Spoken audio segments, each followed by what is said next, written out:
Web 3.0 future है internet के बदलते हुए रूप का। अगर आप इंटरनेट की हिस्ट्री, वेब 1.0 और वेब 2.0 के बारे में और जानना चाहते हैं तो जरूर देखें हमारा प्रीवियस वीडियो। लिंक आपको डिस्क्रिप्शन में जरूर मिल जाएगा। वेब 3.0 की डिटेल में जाने से पहले आइए कंपैरिजन करते हैं वेब 1.0, वेब 2.0 और वेब 3.0 के बीच में। हम बात करेंगे यूजर और डेटा के बीच रिलेशन की। वेब 1.0 में यूजर डेटा का सिर्फ कंज्यूमर था। इसका मतलब इंटरनेट मोस्टली रीड ओनली था। वहीं वेब 2.0 ने यूजर को डेटा का कंट्रीब्यूटर भी बना दिया। एग्जाम्पल के लिए ट्विटर, आप बाकी सब लोगों के ट्वीट्स पढ़ भी सकते हैं और प्लेटफॉर्म पर अपना ट्वीट डाल भी सकते हैं। अब सवाल उठता है कि वेब 3.0 में क्या अलग है? वेब 3.0 यूजर को डेटा का ओनर बनाता है। वो कैसे? आइए समझते हैं। इस समय इंटरनेट को कुछ बड़ी टेक्नोलॉजी कंपनीज ही डोमिनेट करती हैं। ईमेल्स, मैसेजेस, सर्च इंजन, ये सब सर्विसेज हमें फ्री दी जाती हैं। पर क्या इस दुनिया में वाकई कुछ भी फ्री मिलता है? जी नहीं। एक्चुअली ये कंपनीज हमारा data advertisement and marketing companies को बेचकर मुनाफा कमाती हैं। हमारा डेटा कहाँ जाता है, किस पर्पस के लिए यूज होता है, हमारे पास ट्रैक करने का कोई तरीका नहीं। हमारे डेटा पे हमसे भी ज्यादा हक इन कंपनीज का होता है। तो इस सब का सॉल्यूशन क्या है? इस सब का सॉल्यूशन ही है वेब 3.0। इसमें डेटा को ब्लॉकचेन टेक्नोलॉजी की मदद से बिना किसी थर्ड पार्टी पर ट्रस्ट किए इंटरनेट पर इम्यूटेबल फॉर्म में रखा जा सकता है। इम्यूटेबल मतलब उसे नष्ट या बदला नहीं जा सकता।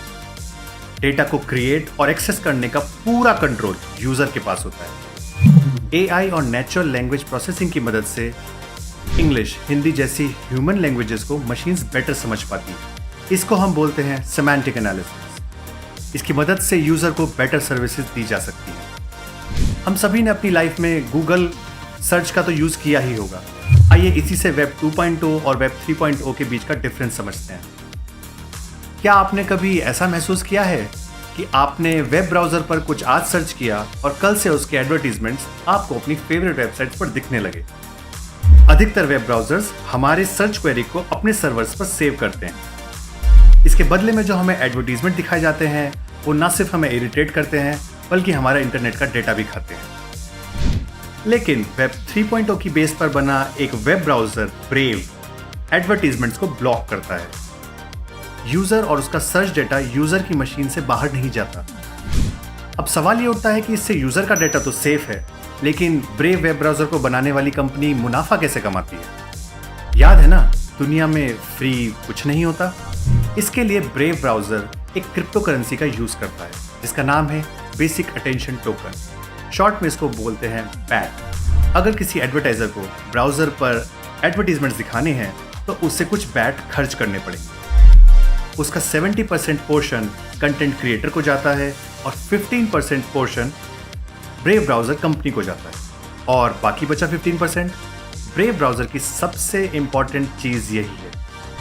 जो यूजर्स अपनी इच्छा से एडवर्टीजमेंट्स को देखना चाहते हैं, ये बैट उनको एज अ रिवॉर्ड दिए जाते हैं। तो इससे आप समझ ही गए होंगे कि वेब 3.0 से आपको ना सिर्फ डेटा पर कंट्रोल मिलेगा, लेकिन डेटा का प्रॉफिट भी आपको मिलेगा। आप डेटा को शेयर करके मोनेटाइज कर सकते हैं। वेब 3.0 डेटा प्राइवेसी के लिए वरदान है। इसी बात पर इस वीडियो को यहीं एंड करते हैं।